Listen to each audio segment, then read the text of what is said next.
Olá, o mundo tem mudado muito rapidamente. Nos próximos minutos vou partilhar convosco uma visão de como a tecnologia e a economia têm interagido e como isso está a moldar o futuro das nossas organizações. E para isso comecemos por analisar alguns factos que normalmente não vemos nos mídia. Comecemos então pela evolução e o crescimento em investimento em tecnologia. Neste gráfico vêm a vermelho o crescimento de tecnologia anualmente e que compara com a linha a verde, que é o crescimento do PIB mundial. O que percebemos efetivamente é que o investimento em tecnologia está a ser muito mais elevado, a um ritmo muito mais elevado do que o crescimento da economia. Isso leva a que a tecnologia tenha um papel mais importante no mundo e está a levar a outra coisa também muito importante, que é a tecnologia está a alterar os hábitos de consumo dos consumidores.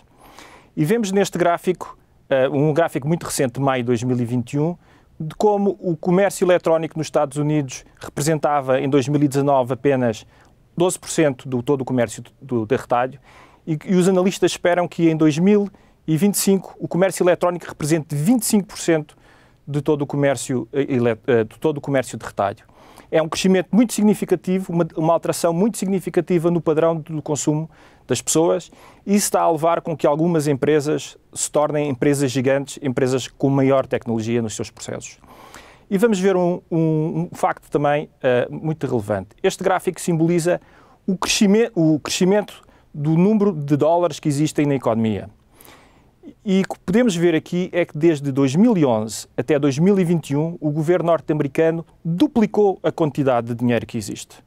De facto, em 10 anos se criou tanto dinheiro na economia dos Estados Unidos como nos últimos 240 anos e isto tem um impacto profundo e até vai contra aquilo que é o nosso senso comum.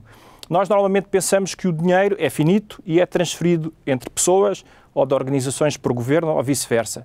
Mas a realidade não é esta. A realidade é que há cada vez mais dinheiro no mundo, ele está a ser criado e se nós pensarmos bem, podemos eventualmente chegar à conclusão que isto é uma das justificações para que o imobiliário seja cada vez mais caro ou existem hoje em dia carros que provavelmente custam 2 ou 3 milhões de euros, algo que era absolutamente impensável apenas há 10 anos atrás. E como é que este dinheiro é injetado na economia? É injetado nos últimos anos, sobretudo através de estímulos.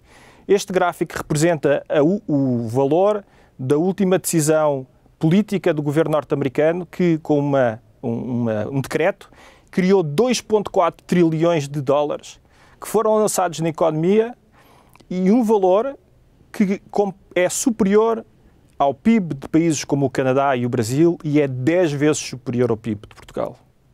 É impressionante como é que hoje em dia os governos, com uma decisão política, criam mais riqueza do que um país inteiro como Portugal criou nos últimos 10 anos. É completamente transformacional. E o que é que isto está a levar? Está a levar a que o dinheiro e aquelas empresas que têm melhor sabido utilizar a tecnologia cresçam de uma forma muito significativa. A Apple, no segundo trimestre de 2021, apresentou um crescimento de 36%. Reparemos que a Apple é a empresa mais valiosa do mundo e está a crescer uma taxa de 36%. Percebam e tentem pensar no que seriam as vossas entidades se crescessem 36%. É absolutamente fantástico. Este crescimento num trimestre representa o valor do PRR plurianual para Portugal. E não é só a Apple a conseguir este crescimento, outras empresas estão a fazer e hoje em dia já faz sentido começar a comparar empresas com países. Este gráfico compara a capitalização bolsista da Apple em setembro de 2021 com o PIB de países importantes como o Brasil e o Canadá em 2019 para evitarmos a redução do PIB que aconteceu através da pandemia. E percebemos que hoje a Apple vale 20% mais do que o PIB de Itália em 2019. É absolutamente impressionante. E isto tem levado a fenómenos interessantes. Deixem-me partilhar convosco uma história sobre a NASA. A NASA há uns anos decidiu deixar de investir em tecnologia espacial e há algo mais de um ano decidiu lançar um concurso para atribuir a 2 empresas o programa de criação de uma base lunar em 2024. Houve algumas empresas que se candidataram a este processo e no final do processo o governo norte-americano chegou à conclusão que não tinha dinheiro para dar o contrato a 2 empresas, porque se perdiam economias de escala, e decidiu atribuir um contrato de 2,6 bilhões de dólares à SpaceX do Sr. Elon Musk. Ora, o concorrente do Sr. Elon Musk era o homem mais rico do mundo, o Jeff Bezos, e Jeff Bezos teve uma atitude e tomou uma iniciativa que era impensável há poucas semanas. Ele escreveu uma carta aberta ao presidente da NASA a referir que considerava que Blue Origin tinha um contributo importante para dar na exploração espacial e, dado que a NASA, o governo norte-americano, não tinham financiamento, não tinham os recursos financeiros para atribuir este contrato à Blue Origin, ele disponibilizou 2 mil milhões de dólares do seu próprio dinheiro para ajudar a NASA. O que estamos a falar hoje é que há pessoas com dinheiro suficiente para criar bases lunares. É efetivamente impressionante. E este mesmo senhor, o Jeff Bezos, está a trabalhar noutras áreas. Esta é a capa do MIT Review muito recente, em que refere que Jeff Bezos criou uma empresa chamada Autos Labs, que está a fazer, segundo eles, está a procurar a vida eterna. Faz engenharia biomédica, investigação, para tentar perpetuar o ser humano. E se achamos que isto é uma excentricidade de uma única pessoa, vamos olhar para esta outra empresa, a Calico. A Calico é uma empresa financiada pelo fundador da Google, juntamente com outras, que já há alguns anos está a fazer exatamente a mesma coisa, a desenvolver a engenharia genética para procurar a imortalidade do homem. Mas não é só aqui que o fundador da Google, uma das pessoas também mais ricas do mundo, está a trabalhar. Foi a ele que o governo norte-americano encomendou um estudo, ele é que está a liderar um estudo de especialistas e que recentemente defendeu junto do governo norte-americano que o governo não deveria impor limites éticos à inteligência artificial, nomeadamente na área da defesa, porque a Rússia e a China não o vão fazer. E, portanto, o que está hoje a formar-se é uma pressão significativa sobre os governos. E vejam o caso também da disputa entre a Facebook e o governo americano, que já dura há alguns anos também, em que o governo americano, segundo os analistas, está a tentar evitar que a Facebook lance a sua criptomoeda, porque o governo receia que a criptomoeda da Facebook possa pôr em causa a hegemonia do dólar no mercado monetário internacional. E se nós achávamos que tudo isto estava a andar muito rápido e o mundo estava a alterar-se muito rapidamente, esperem até ao final da década, em que irá ser lançado as primeiras aplicações de computação quântica e aí sim o mundo vai acelerar de forma muito significativa. A computação quântica vai aumentar de forma brutal a capacidade de investigação e a capacidade de desenvolvimento das nossas empresas e do mundo e provavelmente vamos assistir a um cenário que hoje só naqueles filmes de ficção científica mais arrojados nós conseguimos imaginar. E então, perante toda esta diversidade, toda esta transformação, o que devem fazer os líderes das empresas e das organizações públicas que têm de definir o futuro das suas organizações. E para olhar para o futuro, também convém olhar para o passado. E a história aqui ensina-nos muitas coisas. Se nós formos ver, ao longo da história da humanidade, houve várias disrupções. O fogo, a idade do ferro, os avanços na engenharia naval que permitiram aos portugueses descobrir o Atlântico, a mecanização, a transformação, a industrialização, tudo isto foram revoluções significativas que provocaram disrupções não só na tecnologia, na economia, muitas delas provocaram disrupções geopolíticas, mas no final tudo a humanidade sempre ficou melhor. Esta transformação, no entanto, esta revolução tecnológica é diferente porque vai afetar todos os setores da economia. Por vezes ouvimos pessoas a dizer, líderes de empresas, a dizer que essa empresa fez uma determinada alteração, mas no meu negócio isso não acontece. É a nossa pura convicção que esta transformação é muito diferente e se vamos olhar a negócios profundamente tradicionais, como o transporte de passageiros, percebemos como é que eles foram completamente alterados nos últimos anos. Mas toda esta transformação também são muito boas notícias. A história também nos conta que os pioneiros que colheram, alguns dos pioneiros colheram grandes frutos, mas também tiveram muitos riscos, gastaram muito dinheiro em toda esta inovação. E a história conta-nos que aqueles empreendedores e que aquelas empresas que olham para o pioneiro e rapidamente adotam a sua tecnologia para alterar a sua própria empresa, têm tido grandes benefícios também. E, felizmente, temos muitos casos significativos de empresas e entidades públicas que têm dado este avanço.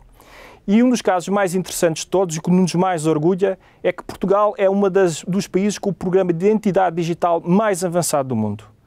Hoje em dia, os portugueses podem ter o seu cartão de cidadão, o cartão de cidadão militar e outros documentos completamente digitais no seu telemóvel, e, portanto, não precisam de andar com eles na rua, e conseguem não só interagir com um único código de acesso e com o seu telemóvel, com todos os serviços governamentais, mas também com empresas como seguradoras, empresas elétricas e bancos, sem necessidade de ter várias passwords e vários usernames.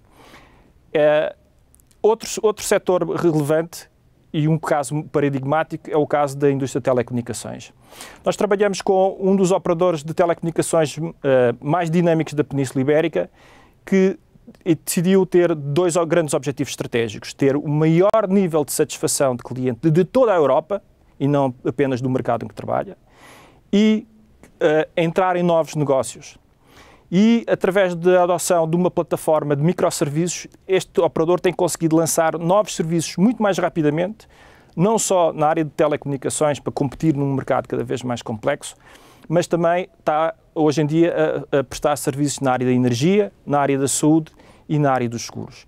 É um caso relevante de como uma empresa, num setor que já tinha alguma maturidade, que está a saltar para novos setores. Outro caso bastante interessante é uma grande empresa da indústria farmacêutica, presente em mais de 100 países, uma empresa do centro da Europa, que não só fez a sua própria transformação digital, mas fez uma coisa muito interessante: transformou digitalmente os seus clientes. Os clientes desta empresa são criadores de gado, tipicamente um setor muito pouco digitalizado, e esta empresa percebeu que, ao se fornecesse ferramentas tecnológicas para os criadores de gado gerirem digitalmente o seu negócio e se fornecesse equipamentos de Internet of Things para haver transmissão de informação com esta farmacêutica, eles podiam efetivamente ter um novo modelo de negócio e crescer de uma forma significativa. E é absolutamente interessante pensar que esta empresa, que hoje tem um volume de negócios de 1.200 milhões de euros por ano, anunciou publicamente que espera em 2025, dentro de 4 anos, ter um volume de negócios de 2.500 milhões de euros. É preciso uma estratégia muito forte e uma determinação significativa para publicamente dizer que vamos crescer mais de 100% ao ano. E há muitos mais casos, como na área financeira, em que um banco líder nacional adotou também uma plataforma de microserviços para lançar mais rapidamente outros serviços bancários e, com isso, aumentar a sua produção bancária, ou então uma empresa da área da energia em que desenvolveu tecnologia para assegurar 2 objetivos de negócio significativos: o aumento da sua segurança, quer da sua infraestrutura física, quer dos seus colaboradores, mas também um aumento da sua produtividade e da sua eficiência. Estes são casos que nos orgulham, mas o mundo não é feito de tecnologia, o mundo é feito de pessoas e a tecnologia deve servir as pessoas. E para falar sobre pessoas, convidámos ao longo dos últimos meses um conjunto de líderes do setor privado e do setor público, empreendedores ou pessoas que estão a gerir grandes organizações, para partilharem connosco qual é a visão deles sobre o futuro. Obviamente, estas pessoas, vindo de setores diferentes, têm perspectivas diferentes sobre o mundo, mas há um conjunto de pontos que identificamos que ser um padrão e que todos eles acreditam.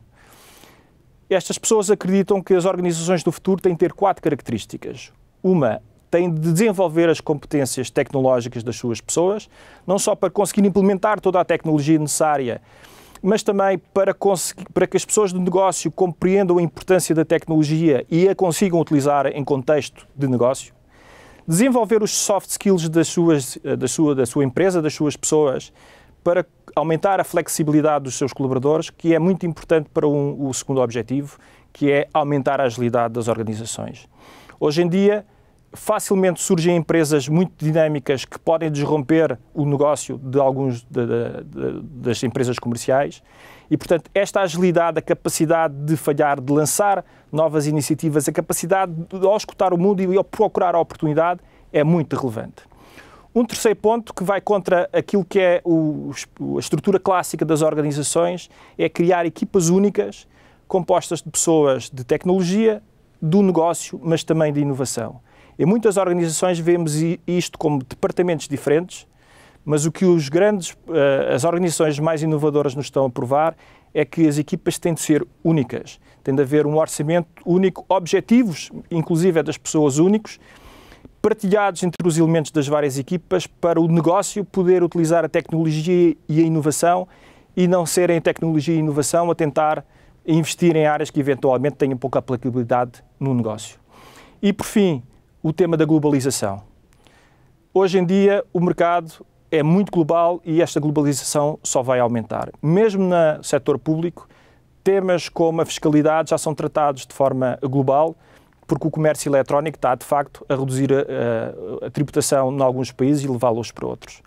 E no setor privado é impossível a uma empresa tentar evitar que concorrentes externos se instalem no seu mercado e é muito possível a uma empresa do interior de Portugal ou do interior de qualquer outro país conseguir vender em todo o mundo através do comércio eletrónico. Estas 4 ideias, estes 4 vetores de transformação não são só a nossa ideia. São a profunda convicção de um conjunto de líderes, de pessoas com visão do mundo, pessoas que querem agarrar na tecnologia e transformar as empresas. E foi para concretizar esse sonho dessas pessoas de utilizar a tecnologia e, sobretudo, para aumentar a competitividade das organizações através de tecnologia que criamos a Nexlens. Muito obrigado.